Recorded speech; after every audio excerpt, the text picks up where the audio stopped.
जगत गुरु तत्वदर्शी संत रामपाल जी महाराज के मंगल प्रवचन। अब जो प्रसंग चल रहा है उसी पर आते हैं। इसमें क्या बताया है, यजुर्वेद के अंदर गीता ज्ञान दाता कहता है कि मेरा तो एक ओम अक्षर है, नथिंग एल्स। और ब्रह्मलोक में गए हुए प्राणी भी जन्म मृत्यु का आते, ये खुद कहता। फिर गीता जी अध्याय नंबर 15 के श्लोक नंबर 1 से लेकर 4 में 16 और 17 में स्पष्ट किया है। और ये बताया कि इनके सभी विभागों को जो बताता है स वेदविद, वो वेद के तात्पर्य को जानने वाला है, वो तत्वदर्शी संत है। एक बार फिर देख लीजिए गीता जी को। ये है पंचदशो अध्याय 15वां अध्याय श्रीमद् भगवत गीता का। तो यहां इसको प्रथम श्लोक में क्या बताया है कि ऊर्ध्व मूलम अधः शाखम अश्वत्थम प्राहु अव्यम छंदासी यस्य प्रणानी ये तम वेद स वेदविद। यहां क्या बताया है कि ऊर्ध्व मूलम, इसका लिखना था आदि पुरुष परमेश्वर मूल वाले। ऊर्ध्व माने ऊपर को मूल वाला, वो तो आदि पुरुष परमेश्वर है। मूल तो इस संसार रूपी वृक्ष का यानी परम अक्षर ब्रह्म है, सच्चिदानंद घन ब्रह्म है। अधः शाखम, नीचे को शाखा, ये गलत अनुवाद किया। अधः माने नीचे होता है। इन्होंने स्वयं ये अधः और अधः दो बार लिखा है, 2 नंबर श्लोक में 15 में अध्याय के। पर यहां अनुवाद किया इन्होंने, अधः माने नीचे, अधः माने नीचे, बिल्कुल ठीक किया। यहां ये विचलित हो गए। हम फिर आगे 15 में अध्याय के प्रथम श्लोक में इन्होंने ऊर्ध्व मूलम लिखना था, ऊपर को जड़ वाला, आदि पुरुष परमेश्वर रूपी ऊपर को जड़ वाला, ये समझो। और अधः शाखम, नीचे को शाखा वाला, ये संसार रूपी पीपल के वृक्ष को अविनाशी कहते हैं, वेद जिसके पत्ते कहे गए हैं। ये लिखना था। छंद सभी विभागों को जो बताए गए हैं उनको कहे गए हैं।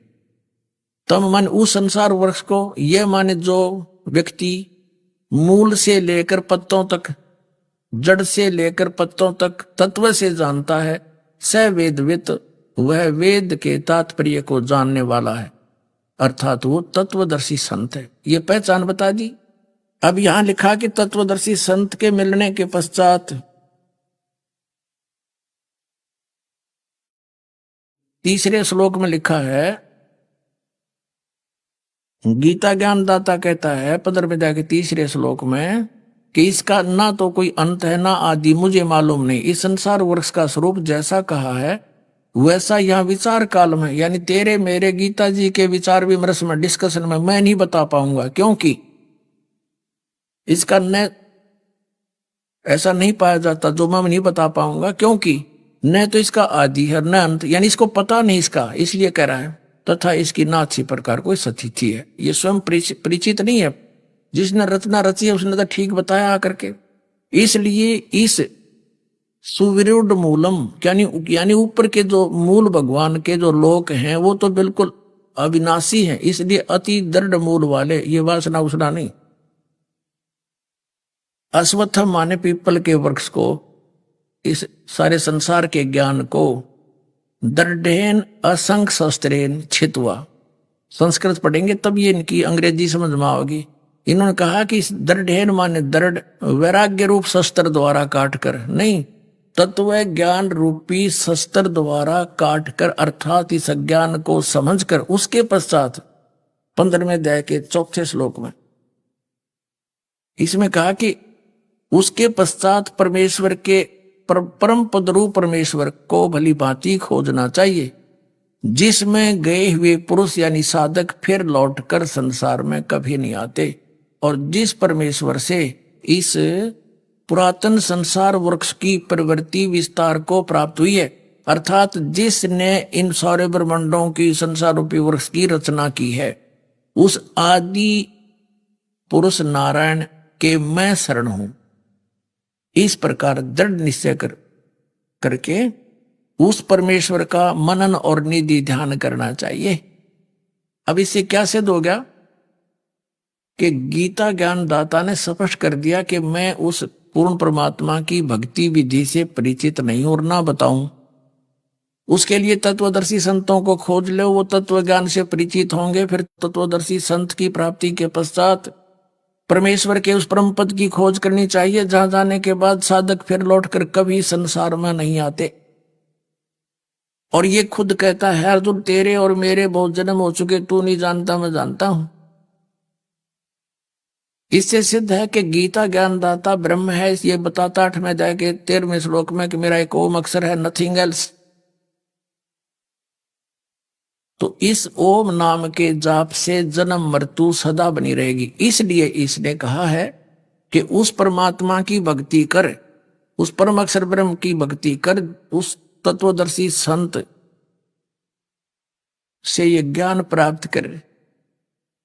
अपनात्मा प्रसंग आज का गीता जी अध्याय नंबर 7 का श्लोक नंबर 19 को समझने के लिए सब कुछ ये डिटेल बताई जा रही है। इतनी समझाने के बाद ये ज्ञान समझ में आओगा। इसके बाद गीता जी अध्याय नंबर 18 के श्लोक नंबर 62 में कहा कि अर्जुन तू सर्व भाव से उस परमेश्वर की शरण में जा, जिसकी कृपा से तू परम शांति को और सनातन परम धाम को प्राप्त होगा। यानी जहां जाने के बाद फिर कभी लौटकर नहीं आते, वो सनातन यानी सदा रहने वाला अविनाशी स्थान, हम उसे सतलोक कहते हैं। वेदों में उसे रत धाम कहा है, सतलोक, सतधाम, सतलोक। और गीता जी में उसको शाश्वत स्थान, सदा रहने वाला, जिसका कभी एंड ना हो, उसको प्राप्त होगा। फिर तेरी जन्म मृत्यु कभी नहीं होगी। तो इससे सिद्ध हो गया कि उस ज्ञान को गीता ज्ञान दाता तथा वेद ज्ञान दाता नहीं जानता। और वेदों वाला जो ज्ञान है वही गीता जी के अंदर ही उसका संक्षिप्त वर्णन है। लेकिन कुछ अटकलबाजी इस काल भगवान ने स्वयं ला रखी है, वो ठीक नहीं, वो अलग पहचानी जाएगी सूक्ष्म वेद से। अब वो कौन सी है अटकलबाजी इसने लगाई है? इसने गीता जी अध्याय नंबर 3 के श्लोक नंबर 4 से लेकर और 9 तक कहा कि अर्जुन कर्म सन्यासी से कर्म योगी उत्तम है। कर्म सन्यासी वो है जो हठ योग करके साधना करने के लिए बैठा रहा कई घंटों तक और धंधा करे नहीं, या घर से छोड़कर चला जावे, वहां भी वो इसलिए जाता मैं बैठ कर भक्ति करूं, साधना करूं।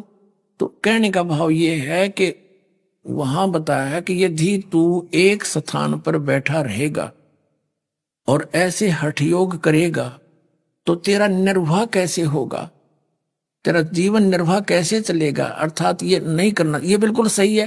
क्योंकि ये ठीक क्यों है? क्योंकि यजुर्वेद अध्याय नंबर 40 के श्लोक नंबर 15 में भी इसका प्रमाण है। ओम कर्तु समर किलबे समर कर्तुम समर। ओम नाम का जाप यानी मेरी साधना काम करते करते कर, विशेष कसक के साथ कर, और मनुष्य जीवन का मूल कर्तव्य जानकर कर। गीता जी अध्याय नंबर 8 के श्लोक नंबर 1 में अर्जुन ने पूछा कि मालिक हे भगवान, आपने 7वें अध्याय के गीता जी के 29वें श्लोक में जिस तत्ब्रह्म के बारे में कहा कि उसको जानने के पश्चात प्राणी केवल जरा और मरण, जरा माने वृद्धावस्था के दुख से और मरण माने मृत्यु से ही छूटने का प्रयत्न करता है और कोई डिमांड नहीं रखता। तो 8वें अध्याय के प्रथम श्लोक में पूछा वो किम तत्ब्रह्म। 8वें अध्याय के 3रे श्लोक में गीता ज्ञानदाता ने कहा वो परम अक्षर ब्रह्म है, वो उससे अन्य है गीता ज्ञानदाता से। तो फिर 8वें अध्याय के 5 और 7 में अपनी साधना बताई है कि, और 8वें अध्याय के 13 में कि मेरा वो मंत्र है, इसका अंतिम सांस तक जो सिमरण करता हुआ जाता है वो मुझे प्राप्त, उसको वो परम गति होती है जो ओम से मिलती है। और 5वें और 7वें में 8वें अध्याय के में कहता है कि तू हर समय में युद्ध भी कर और मेरा चिंतन भी कर। यानी काम करते करते ही साधना कर सकते हैं, करनी है, या हठ योग करने की आवश्यकता नहीं इसमें। और फिर इसने 6ठे अध्याय के 10 से लेकर 15 तक के अडंगा अड़ाया है, वो इसने अपनी सोच ठोक दी।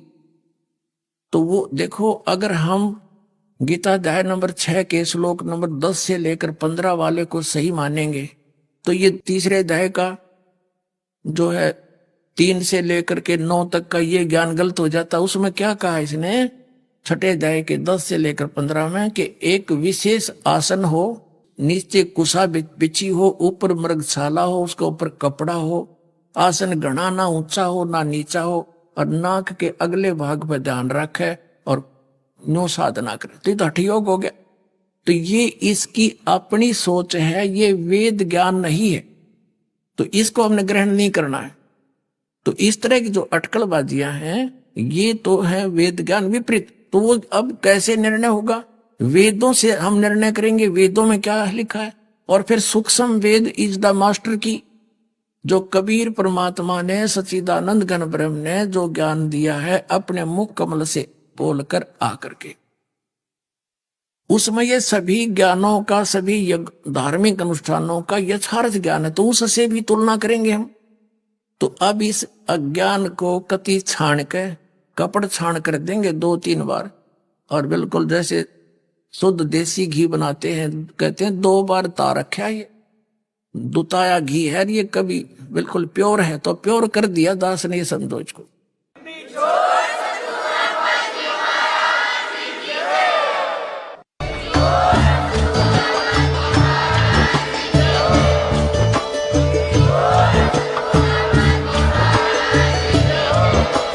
आप सुन रहे थे जगत गुरु तत्वदर्शी संत रामपाल जी महाराज जी के मंगल प्रवचन। अधिक जानकारी के लिए विजिट कीजिए हमारी वेबसाइट www.jagatgururampalji.org। संत रामपाल जी महाराज जी के शुभ आशीर्वाद से पूरे विश्व भर में 500 से भी ज्यादा नाम दीक्षा केंद्र हैं, जिन पर संत रामपाल जी महाराज जी द्वारा ऑनलाइन निशुल्क नाम दीक्षा दी जा रही है। अपने नजदीकी नाम दीक्षा केंद्र का पता करने के लिए संपर्क करें 8222880541।